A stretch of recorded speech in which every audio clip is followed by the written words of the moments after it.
Hey everyone, welcome back to our channel. Today, we're diving into the exciting world of video overlays using one of our favorite tools, Filmora.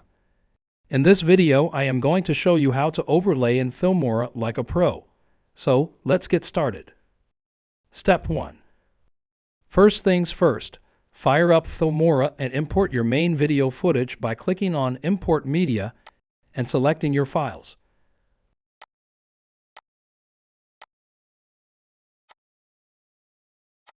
Once you've got your footage ready, let's move on to adding the overlay elements.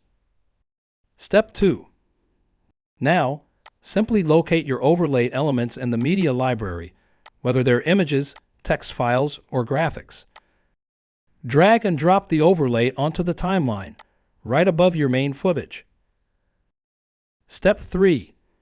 To adjust how long your overlay appears in the video, simply click on the end of the overlay clip on the timeline and drag it to the desired duration. You can make it as short or as long as you like.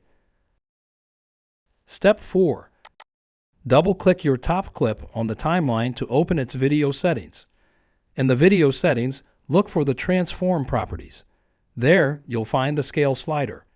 Use this slider to decrease the size of your overlaid video. But that's not all. We can also adjust where the overlaid video is positioned.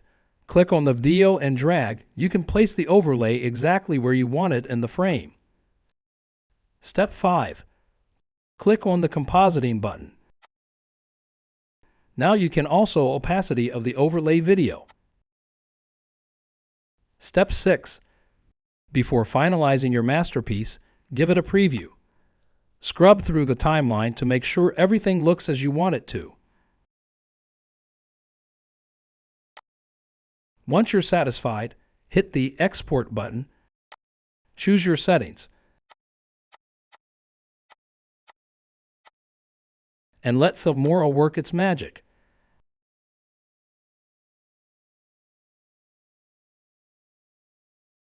After the export is complete, click on the Find Target button.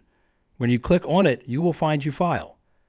Congratulations, you have successfully learned how to overlay in Filmora. And there you have it. If you found this video helpful, don't forget to give it a thumbs up and subscribe for more content. Thanks for watching, and I will see you in the next video.